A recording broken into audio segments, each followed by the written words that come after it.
সকাল ৬টায় কাউকে না জানিয়ে বাবার বাড়ি গেটে এসে যখন ঢুকলাম, বাবা প্রথমে বলে উঠলেন, এত সকালে জামাইয়ের সাথে ঝগড়া করে এসেছিস? তাহলে ঢুকবি না ঘরে। আমার নির্ঘুম রাতে ক্লান্ত শরীর, গাড়ি না পাওয়ায় এতটা পথ হেঁটে আসার পর বাবাকে দেখে কোথায় ছুটে গিয়ে বুকে আশ্রে পড়ব। কিন্তু বাবার প্রথমেই এমন প্রশ্ন ছুড়ে দেওয়ায় বাবার বাগানের গতকাল তুলতে ভুলে যাওয়া সে বাসি ফুলের মতো আবিষ্কার করলাম নিজেকে। আলতো ছোঁয়ায় এখনই টুপ করে ঝরে পড়ব। মা হয়তো রুটি সেঁকছিলেন, কারণ রুটি সেঁকার পুরা মিষ্টি সুগন্ধ আসছে। বাবার কথা কানে যাওয়ায় খুন্তি হাতে বেরিয়ে এলো। আমাকে দেখে প্রথমে চওড়া হাসি দিয়ে পা বাড়াতেই বাবার আবার হুঙ্কার দিয়ে বলে উঠল, মেয়ে বাপের বাড়ি আসবে ভালো কথা, ওকে বলে দিও ঝগড়া ঝামেলা করে এইখানে এলে আমার ঘরে কোনো জায়গা নেই। বাবার কথা মা খুব একটা অমান্য করে না, কিন্তু এই কথা যেন মায়ের কানেই যায়নি। মা ছুটে এসে আমাকে ধরে। আমার হাত পায়ে তীব্র কাঁপুনি শুরু হয় মায়ের এমন আদরমাখা হাতের স্পর্শ পেয়ে।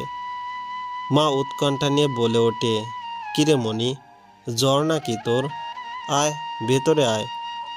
আমাদের একতলা বাড়ি, চারদিকে বাগান আর গাছপালা। গাছপালা না, ওগুলো ঝোপ বলাই ভালো, পরিষ্কার করার কেউ নেই তাই। রান্নাঘর, বিশাল বারান্দা আর 4টা রুম। এটা দাদর আমলের বাড়ি। এই শহরে এমন জায়গায় এমন বাড়ি সবার কাছেই অদ্ভুত লাগে। আশেপাশে সব বড় বড় আকাশ ছোঁয়া বাড়ি। বাবা চিরকালই সন্তানদের শাসনে রাখার বিশ্বাসী। মা স্টিলের থালে করে ধোয়া ওঠা বাঁধাকপি ভাজি আর সবে ফুলে উঠেছিল তেমন একটা রুটি তাওয়া থেকে অনেকটা খাবলে নামিয়ে ছিঁড়ে আমার মুখে তুলে দিল। আমার শুকিয়ে যাওয়া ঠোঁট যেন গরম রুটির ভাপে আরও কুঁকড়ে যাচ্ছে। বাবা সমানে পায়চারি করে যাচ্ছে। মোবাইলটা হাতে, দিদি দাদাদের ফোন করে যাচ্ছে। কেউ রিসিভ করেনি, এত ভোরে নিশ্চয়ই কল ব্যাক করবে, তাই হাতে নিয়ে আসে। মেয়েকে একদম প্রশ্রয় দিবে না, ঝগড়া ঝামেলা হবে তা নিয়ে ভোর রাতে বাবা বাড়ি এসে বিচার বসানোর পক্ষপাত করার মতো বাবা আমি নই। ওকে বলে দাও আমি মোটেও মেয়ের আবদারে প্রশ্রয় দেব না, এতে মেয়ের সংসার টিকবে না। আমি মায়ের দিকে তাকাতেই মা চোখ টিপে খেয়ে নিতে বলে। আমার হাতে থালা ধরিয়ে দিয়ে উঠে গিয়ে বাবাকে বলে, মিতা আসুক, ও কথা বলবে, তুমি শান্ত হও। আমরা তো জানি মনে এমন হুটহাট কাজ করার মেয়ে না, নিশ্চয় কিছু হয়েছে, আমি বুঝিয়ে পাঠিয়ে দিব। মায়ের কথাটা শুনে রুটিটা যেন গলায় আটকে গেল। কেউ একবারের জন্য জানতেও চাইছে না কি হয়েছে, কেন এসেছি, 2 বছরের ঘুমন্ত বাচ্চা ফেলে কেন পালিয়ে এলাম। আমরা 4 ভাই বোনের মধ্যে আমি সবার ছোট। বড় দিদি আর দাদা কাছাকাছি বয়সের, আমার সাথে ওদের পার্থক্য প্রায় 15 বছরের মতো। ছোট দাদার সাথে 5 বছরের পার্থক্য। ছোটবেলা থেকেই বড় অভিমানী আর আত্মসম্মান বোধ ছিল আমার। বাবাকে দেখেই শেখা হয়তো। কেউ যদি একবার আমাকে কোনো কিছুতে না বলতো, সে জিনিস বা ব্যক্তিটির দিকে আর ফিরেও তাকাতাম না। বন্ধুমহলে তাই আমাকে অহংকারী নাম দেওয়া হয়েছিল। নিজের অনিচ্ছা সত্ত্বেও বাবার পছন্দের গাড়ি বাড়িওয়ালা এক সুপাত্রের সাথে বিয়ে হলো। বিয়ের 2 দিনের মাথায় বুঝে গিয়েছিলাম এদের ঘরে কোনো কিছুর অভাব না থাকলেও ঘরে মেয়েদের প্রতি সম্মান দেখানো মনোভাবের বড্ড অভাব, যেটা বাবার আগী মানুষ হলেও আমাদের ঘরে ছিল না।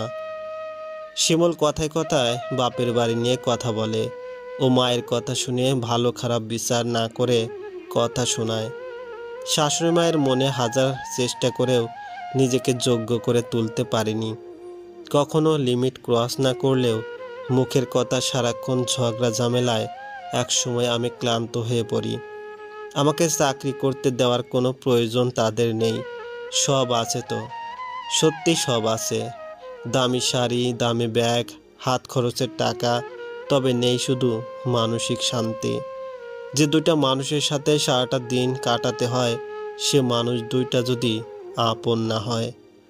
তবে বাইরে থেকে তাকালে এটাকে কোনো সমস্যা কেন, সমস্যার আওতায়ও আনা যায় না। মানুষ কত কষ্টে আছে, খেতে পারে না, পড়তে পারে না, জামাই মদ খায়, মারে, টাকার জন্য চাপ দেয়, শ্বশুরবাড়িতে দেবর যা ননদ, কত ঝামেলা। আমার এইসব কিছুই নেই, তাই নিজেই ঝামেলা বানাচ্ছি।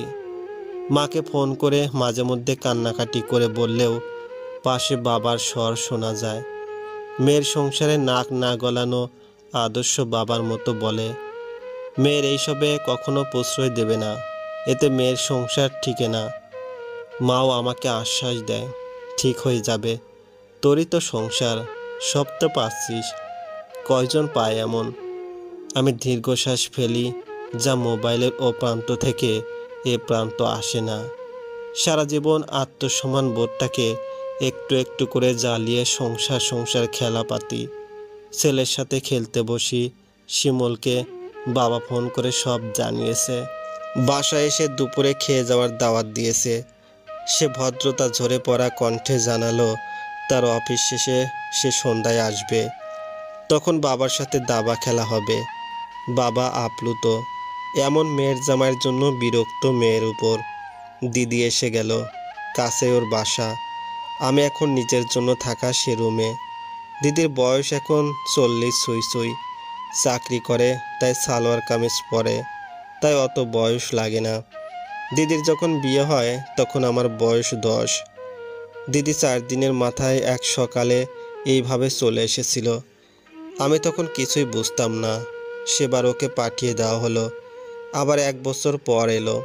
আমি ঘুমন্ত ভেবে দিদিকে আমার খাটে বসিয়ে বৌদি বোঝাচ্ছিল, শরীরের সুখটা কি সবচেয়ে বড়?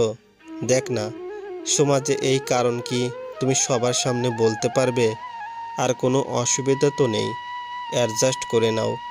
আরও অনেক কথা হয়েছিল, সেদিন না বুঝলেও এখন মনে পড়লে মাঝে মধ্যে মধ্যরাতে জানালার পর্দার ফাঁক গলে আসা হিম বাতাসের মতো কাঁপুনি দেয়। দিদির এখন বিশাল সংসার, একাই করতে সে। কিন্তু মাঝে মধ্যে আমি ওর দিকে যখন তাকাই, কি সূক্ষ্ম একাকিত্ব দেখতে পাই, যেন স্থির কোনো বৃক্ষ। দিদি বেশ ব্যস্ত ভঙ্গিতে আমার কাছে ঘটনা কি জানতে চাইল। আমি আসলে বলার মতো কোনো উপযুক্ত ঘটনা পেলাম না, কারণ আমার যে সে ঘরে দম বন্ধ হয়ে আসে, নিত্যকার ছোট মানসিক অশান্তি, খোটা, আমার মূল্যায়ন না হওয়া, আমি যে আলাদা একটা সত্তা, সেটা তারা যে দিব্যি ভুলে যায়।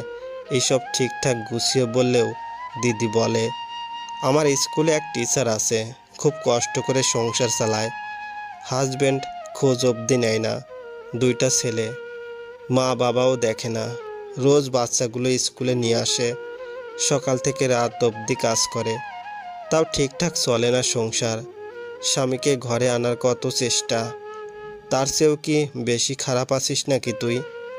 আমি উত্তর দিতে পারি না, তাকিয়ে থাকি। দিদির চোখ আর মুখ এক কথা কিন্তু বলছে না, সেও তা বলছে যা সে শুনে এসেছে।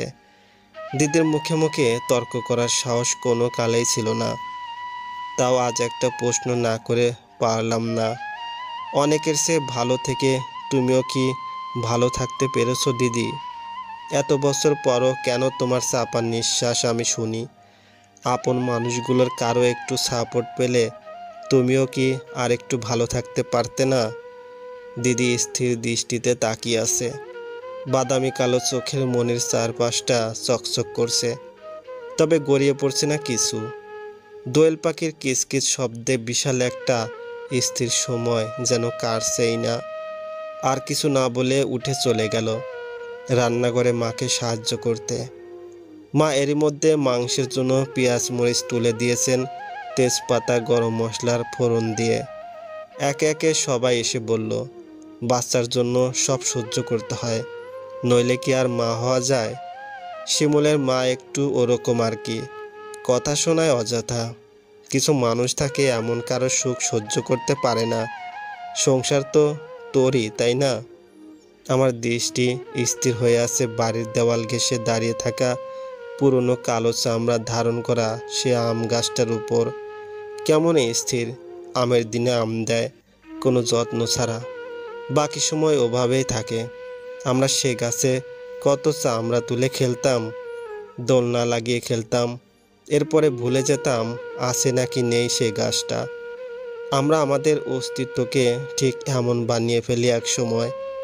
দিদি আমার কাঁধে হাত রেখে বলে, মেয়েরা আসলে এমনই, এক একটা নারী বৃক্ষ।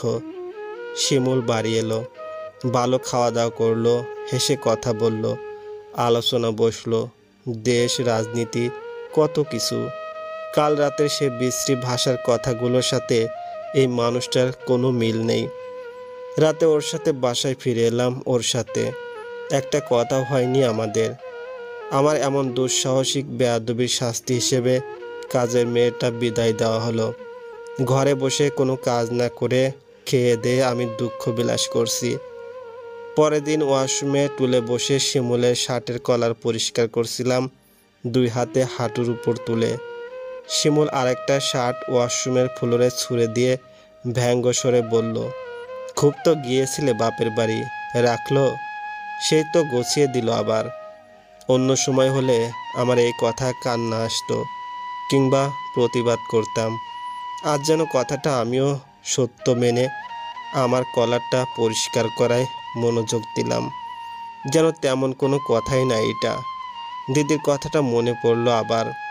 মেয়েরা এইভাবে ধীরে নিজেকে বৃক্ষ বানিয়ে ফেলে। মেয়েরা আসলে এক একটা নারী বৃক্ষ।